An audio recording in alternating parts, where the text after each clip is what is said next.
In 1987, John writes, Hester has actually succeeded in becoming a rock star. Calling herself Hester the Molester. Noah and Simon's childhood nickname for her, she plays a kind of semi-hard rock that garners considerable airplay on music video channels. John thinks her videos are disgusting and stupid, but his students love her. He describes bringing the girls from the Bishop's Gretchen School to Hester's concerts. Backstage, Hester always tells the girls that John is a virgin. The girls think she is joking, but she is not. John says that he is not a non-practicing homosexual, but that what happened to him has simply neutered him. In Hester's defense, John says that she was badly hurt and even damaged by Owen's death. She felt that Owen left her behind. John says that Owen has not exactly left him behind. As recently as last August, John had a visitation from Owen's spirit, the second such visitation he has had since Owen's death.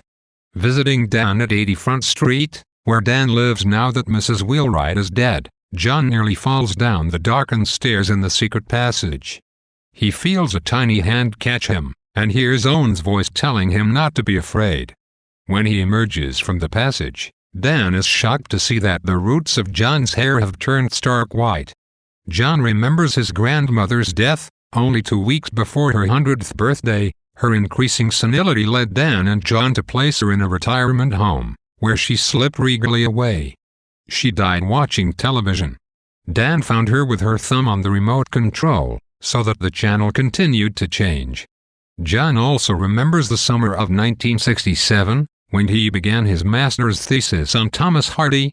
Owen gave him a great deal of advice about Hardy's fatalism and advised John to just plunge in. During John's most recent visit to 80 Front Street, he visits Dan each August. Dan asked John again to move back from Canada and return to Gravesend, saying that Owen has been dead for 20 years, and it is time for John to forgive and forget. But John says that he cannot forget, and deflects Dan's questioning by asking questions about the theater.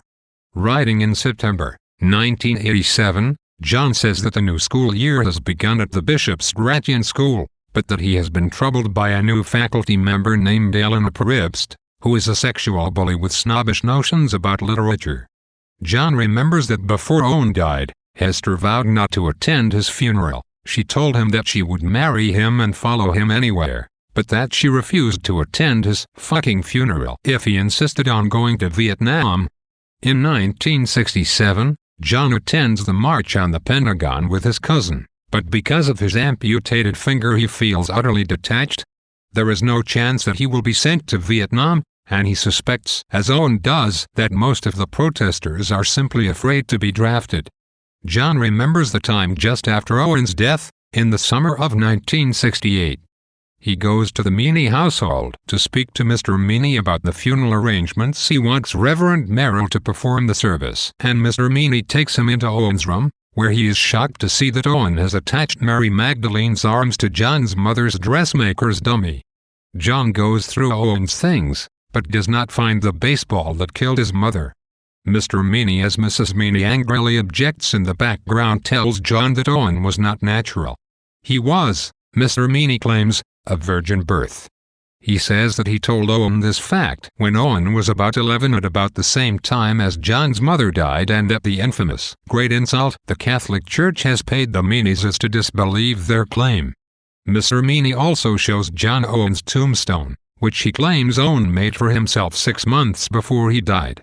It is exactly like the vision of Scrooge's tombstone Owen had while acting in A Christmas Carol, and the date inscribed on the tombstone is the actual date of Owen's death.